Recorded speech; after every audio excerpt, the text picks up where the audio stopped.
ಮಾಜಿ ಸಚಿವ ಜನಾರ್ದನ ರೆಡ್ಡಿ ಕಲ್ಯಾಣ ರಾಜ್ಯ ಪ್ರಗತಿ ಪಕ್ಷದ ರಾಜ್ಯಾಧ್ಯಕ್ಷ ಇವತ್ತು ಬಿಜೆಪಿಯನ್ನ ಸೇರಿದ್ದಾರೆ.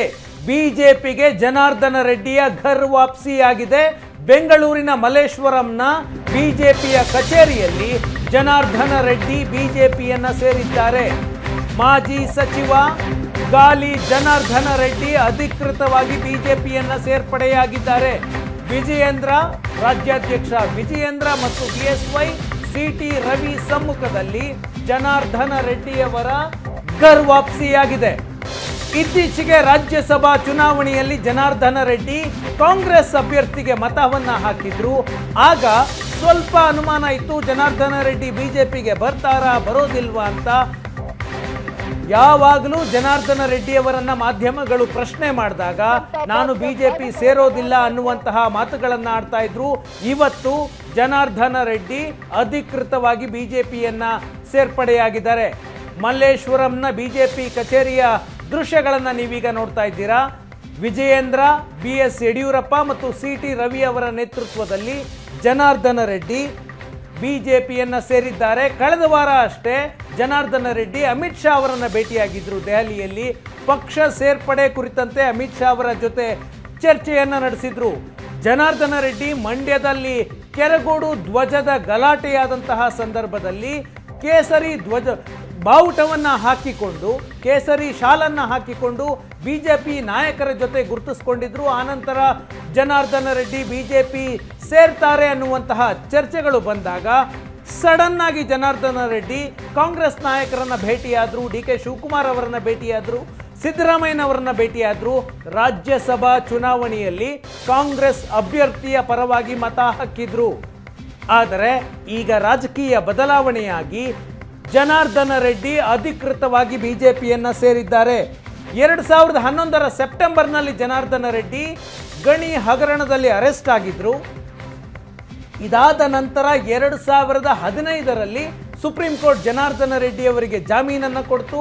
ಆ ನಂತರ ರಾಜಕೀಯದಿಂದ ಜನಾರ್ದನ ರೆಡ್ಡಿ ದೂರ ಉಳಿದಿದ್ರು. ಕಳೆದ ರಾಜ್ಯದ ವಿಧಾನಸಭಾ ಚುನಾವಣೆಯ ಸಂದರ್ಭದಲ್ಲಿ ಕಲ್ಯಾಣ ರಾಜ್ಯ ಪ್ರಗತಿ ಪಕ್ಷ ಅಂತ ಕಲ್ಯಾಣ ಕರ್ನಾಟಕದ ಭಾಗದಲ್ಲಿ ಒಂದು ಪ್ರಾದೇಶಿಕ ಪಕ್ಷವನ್ನು ಕಟ್ಟಿ ಗಂಗಾವತಿಯಿಂದ ಚುನಾವಣೆಗೆ ನಿಂತು ಗೆದ್ದು ಬಂದಿದ್ರು. ಈಗ ಲೋಕಸಭಾ ಚುನಾವಣೆಯ ಸಂದರ್ಭದಲ್ಲಿ ಜನಾರ್ದನ ರೆಡ್ಡಿ ಬಿಜೆಪಿಯನ್ನ ಸೇರಿದ್ದಾರೆ. ಭಾರತೀಯ ಜನತಾ ಪಕ್ಷಕ್ಕೆ ನಾನು ಕಲ್ಯಾಣ ರಾಜ್ಯ ಪ್ರಗತಿ ಪಕ್ಷವನ್ನ ವಿಸರ್ಜನೆ ಮಾಡುವುದರ ಮೂಲಕ ಭಾರತೀಯ ಜನತಾ ಪಕ್ಷದಲ್ಲಿ ವಿಲೀನಗೊಳಿಸೋದ್ರ ಮೂಲಕ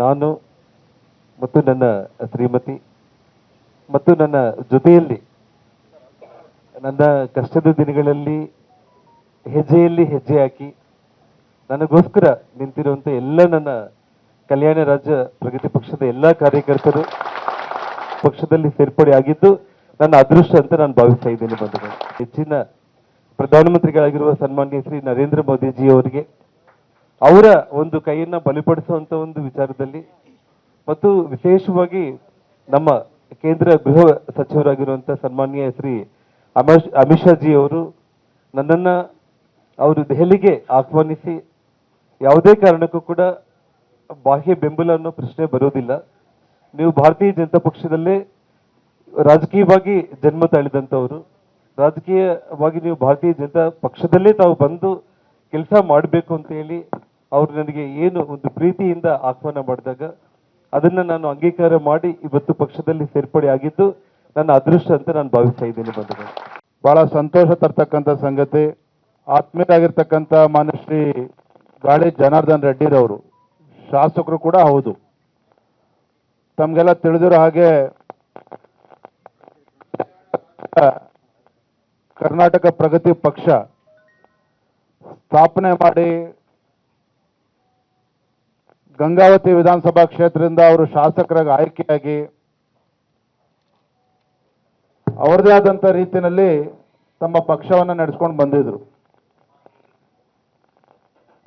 ಇವತ್ತು ಮಾನ್ಯ ಜನಾರ್ದನ್ ರೆಡ್ಡಿ ಅವರು, ಅದೇ ರೀತಿ ನಮ್ಮ ಆತ್ಮೀಯರಾಗಿರ್ತಕ್ಕಂಥ ಡಾಕ್ಟರ್ ಥಾಮಸ್ ಜಾನ್ ಅವರು ಮಾಜಿ ಸಚಿವರಾಗಿರ್ತಕ್ಕಂಥ ಟಿ ಜಾನ್ ರವರ ಸುಪುತ್ರರು ಕೂಡ ಹೌದು.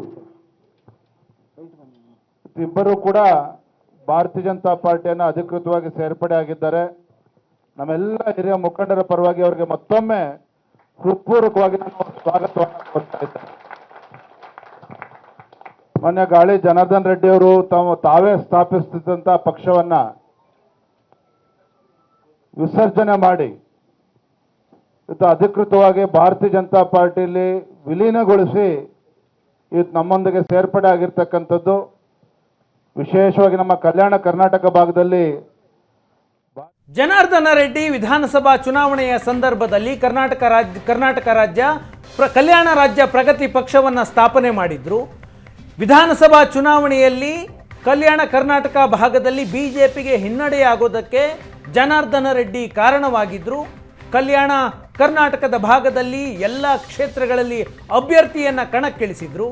ಈಗ ಜನಾರ್ದನ ರೆಡ್ಡಿಯವರ ಪಕ್ಷ ಸೇರ್ಪಡೆಯಿಂದ ಬಳ್ಳಾರಿ ರಾಯಚೂರು ಭಾಗದಲ್ಲಿ ಬಿಜೆಪಿಗೆ ಅನುಕೂಲವಾಗುವಂತಹ ಸಾಧ್ಯತೆ ಇದೆ. ಶ್ರೀರಾಮುಲು ಬಳ್ಳಾರಿಯಿಂದ ಈ ಬಾರಿ ಲೋಕಸಭಾ ಅಭ್ಯರ್ಥಿ ಬಿಜೆಪಿಗೆ.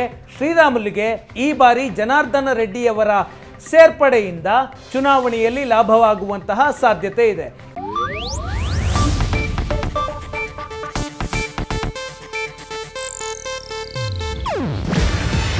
ಇದು ಏಷ್ಯಾನೆಟ್ ನ್ಯೂಸ್ ನೆಟ್ವರ್ಕ್ ಪ್ರಸ್ತುತಿ.